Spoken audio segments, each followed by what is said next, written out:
ವಿಶೇಷವಾಗಿ western Europe ನಲ್ಲಿ ಇರ್ತಕ್ಕಂಥ ಎಲ್ಲ ಸ್ಮಶಾನದ ತೋಂಬಲ್ಲಿರ್ತಕ್ಕಂಥ ಮಾನ್ಯುಮೆಂಟ್ಸ್ ಎಲ್ಲ ಕೂಡ ಚಾಮರಾಜನಗರದ ಕಲ್ಲಿಂದಲೇ ಹೋಗಿದೆ ಅಂತ ಹೇಳ್ತಾರೆ.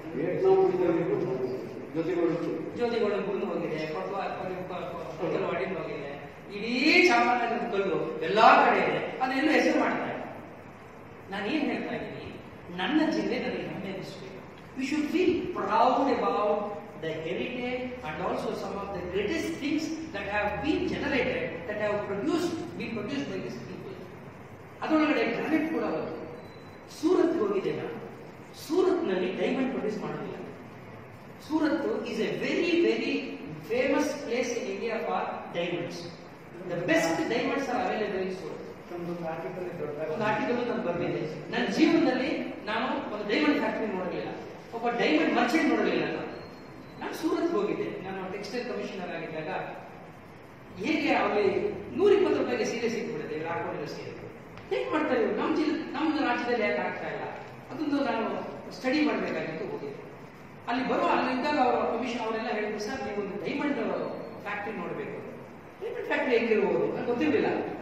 ಹೌದು, ಹೋಗೋಣ. ಆಮೇಲೆ ನಿಮ್ಗೆ ಒಳ್ಳೆ ಅದ್ಭುತವಾದ ವ್ಯಕ್ತಿ ಪರಿಚಯ ಮಾಡಿಸ್ತೀನಿ, ಆಯ್ತು ಹೋಗೋಣ ಅಂತ. ಆ ವ್ಯಕ್ತಿ ಭೇಟಿ ಮಾಡಿದೆ. ಅದ್ಭುತವಾದ ವ್ಯಕ್ತಿ. ಅವನ ಬಗ್ಗೆ ನಾನು ಪತ್ರಿಕೆಯಲ್ಲೆಲ್ಲ ಬರ್ತಿದ್ದೆ. ಡೈಮಂಡ್ ಫ್ಯಾಕ್ಟರಿ ಹಿಂಗಿರುತ್ತೆ ನನಗೆ ಗೊತ್ತಾಗಿಲ್ಲ. It was just like IT company. ಏನ್ ಮಾಡಿದ್ದಾರೆ ಅಂದ್ರೆ, ಅಲ್ಲಿ ಡೈಮಂಡ್ ಸಿಗೋದಿಲ್ಲ. ಡೈಮಂಡ್ ಬರೋದೆಲ್ಲ ಆಫ್ರಿಕಾದಿಂದ. ಡೈಮಂಡ್ ನಮ್ಮಲ್ಲಿ ಸಿಗೋದಿಲ್ಲ.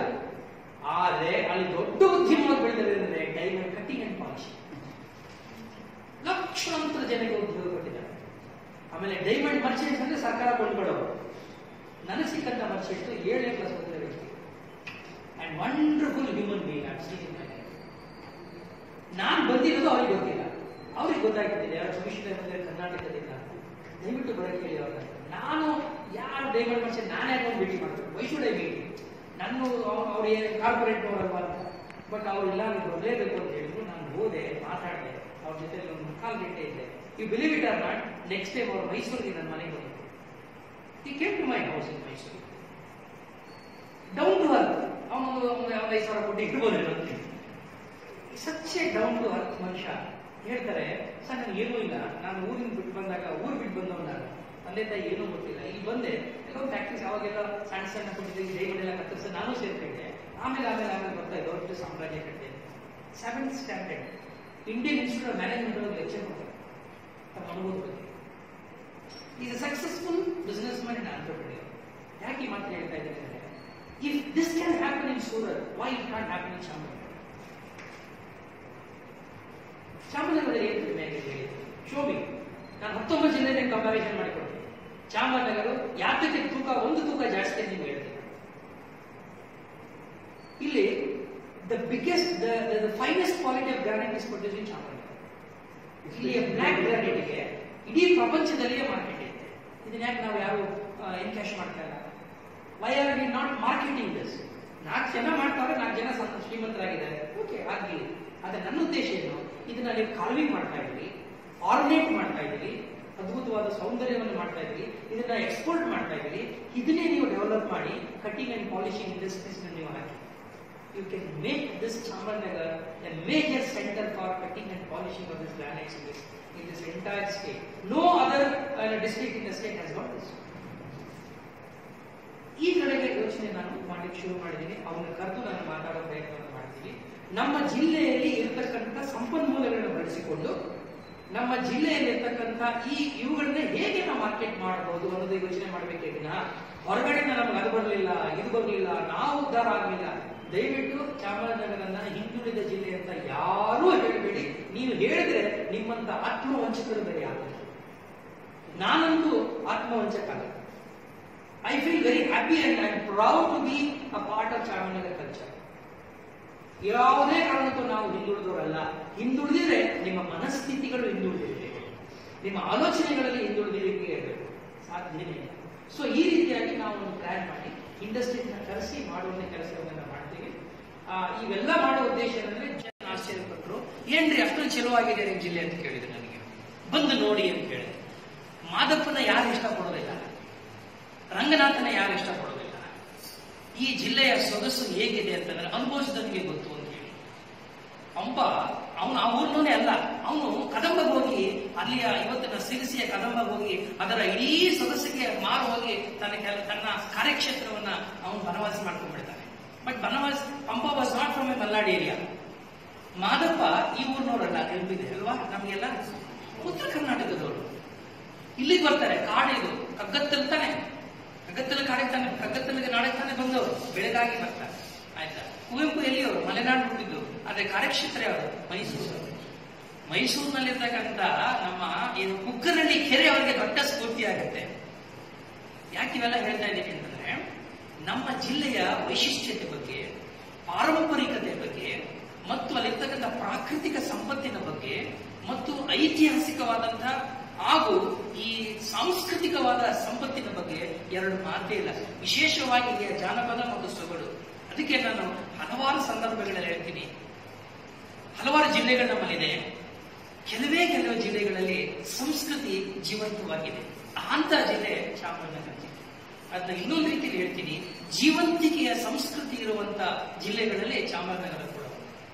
ಇಡೀ ಪ್ರಪಂಚದ ಇತಿಹಾಸವನ್ನು ಗಮನಿಸಿದ್ರೆ, ನನ್ನ ಪ್ರಕಾರ ಇತಿಹಾಸದ ವಿದ್ಯಾರ್ಥಿಯಾಗಿ ಒಂದಷ್ಟು ಜನಕ್ಕೆ ಪಾಠ ಮಾಡಿದ್ದೀನಿ, ಆ ಕಾರಣಕ್ಕಾಗಿ ಹೇಳ್ತಾ ಇದ್ದೀನಿ. There are only 2 living cultures in the world. One is India and other one is China. ಎಲ್ಲ ನಾಗರಿಕತೆಗಳು ಸತ್ತೋಗ್ಬಿಟ್ಟಿದೆ. ಯಾವ್ಯಾವ ನಾಗರಿಕತೆಗಳು ಈ ಪ್ರಪಂಚದಲ್ಲಿ ಹುಟ್ಟಿದೆಯೋ, ನಾಗರಿಕತೆಗಳು ಸಂಸ್ಕೃತಿಗಳಾಗಿ ಬೆಳೆಯೋದಕ್ಕೆ ಬಹಳ ವರ್ಷಗಳಾಗಿ ನಂತರ ಅವೆಲ್ಲೂ ಕೂಡ ಒಂದು ಹಂತದಲ್ಲಿ ಅತಿರೇಕ ಅಂದ್ರೆ ಪೀಕ್ ಹೋಗಿ ನಿಂತುಬಿಟ್ಟಿದೆ. ಅದರ ನಿರಂತರವಾದ ಸಂಸ್ಕೃತಿಯನ್ನು ಪೋಷಣೆ ಮಾಡಿಕೊಂಡಿರುವ ಲಿವಿಂಗ್ ಕಲ್ಚರ್ಸ್ಗಳ ಪೈಕಿ ಇಂಡಿಯಾ ಮತ್ತು ಚೈನಾ ಮಾತ್ರ ನಮಗೆ ಕುಡಿಯೋದು. ಅದೇ ಒಂದು ನಾನು ದೃಷ್ಟಿನಲ್ಲಿ ಹೇಳ್ತಾ ಇದ್ದೀನಿ. ನಮ್ಮ ಜಿಲ್ಲೆಯಲ್ಲಿ ಇರ್ತಕ್ಕಂಥ ಜೀವಂತ ಸಂಸ್ಕೃತಿಗಳಲ್ಲಿ ನಮ್ಮ ಚಾಮರಾಜನಗರ ಜಿಲ್ಲೆಯು ಕೂಡ ಒಂದು. ಇಂತಹ ಜಿಲ್ಲೆಯಲ್ಲಿ ಅಭಿವೃದ್ಧಿನ ಹೇಗೆ ಮಾಡಬೇಕು? 47% ಕಾಡಿದೆ, ಅರಣ್ಯ ಇದೆ. ಅದನ್ನಲ್ಲೂ ಹುಲಿಧಾಮ ಏನಧಾಮಗಳು ಮಾಡ್ಕೊಂಡಿದ್ದೀವಿ. ನೀವು ಟೂರಿಸಂ ಬಗ್ಗೆ ಹೇಳ್ತಾ ಇದ್ದೀವಿ. ಟೂರಿಸಂ ಅನ್ನ ನೀವು ಎಲ್ಲರೂ ಅಂದ್ಕೊಂಡಾಗ ಈ ಜಿಲ್ಲೆಯಲ್ಲಿ ಮಾಡ್ಲಿಕ್ಕೆ ಆಗುದಿಲ್ಲ. You cannot simply straight away ask people to come and develop tourism. ಇದಕ್ಕೆ ಇದರದೇ ಆದಂತಹ ಸ್ಪೆಸಿಫಿಕ್ ಆಗಿರೋ ಪಾಲಿಸಿ ಬೇಕು. ವಿಶೇಷವಾಗಿ ಮೊದಲು ಟೂರಿಸಂ ಮುಗಿಸ್ಬಿಡ್ತೀನಿ. ನೀವು ಹೇಳಿದ್ರಿ ಮಾದಪ್ಪನಿದೆ, ಅದು ಕಾಡಿನಲ್ಲಿದೆ. ರಂಗನಾಥ, ಅದು ಕಾಡಿನಲ್ಲಿದೆ. ಹಿಮವದ್ ಗೋಪಾಲ ಬೆಟ್ಟ, ಅದು ಕಾಡಲ್ಲಿದೆ. ನೇರವಾಗಿ ಅಷ್ಟು ಸುಲಭವಾಗಿ ಜನಸಂಚಾರ ಮಾಡ್ಲಿಕ್ಕೆ ಆಗುದಿಲ್ಲ. ಇದೊಂದು ಚಾಮುಂಡಿ ಬೆಟ್ಟ ಆಗಿದ್ರೆ, ಇದೊಂದು ಝೂ ಆಗಿದ್ರೆ, ಇದೊಂದು KRS ಆಗಿದ್ರೆ, Chamarajanagar would have been develop today at the greater extent. So there for ಈ ಜಿಲ್ಲೆಯಲ್ಲಿ ನಾವು ಮಾಡಬೇಕಾಗಿರೋದು ಏನು ಅಂದ್ರೆ, ಇಕೋ ಸೆನ್ಸಿಟಿವ್ ಅಥವಾ ಈ ಸ್ಪಿರಿಚುವಲ್ ಇಕೋ ಟೂರಿಸಂ ಡೆವಲಪ್ ಮಾಡಿ, ಪರಿಸರಕ್ಕೆ ಹತ್ತಿರವಾದಂತ ಮತ್ತು ಸ್ಪಿರಿಚುವಲ್ ಟೂರಿಸಂ ಡೆವಲಪ್ ಮಾಡಬೇಕು.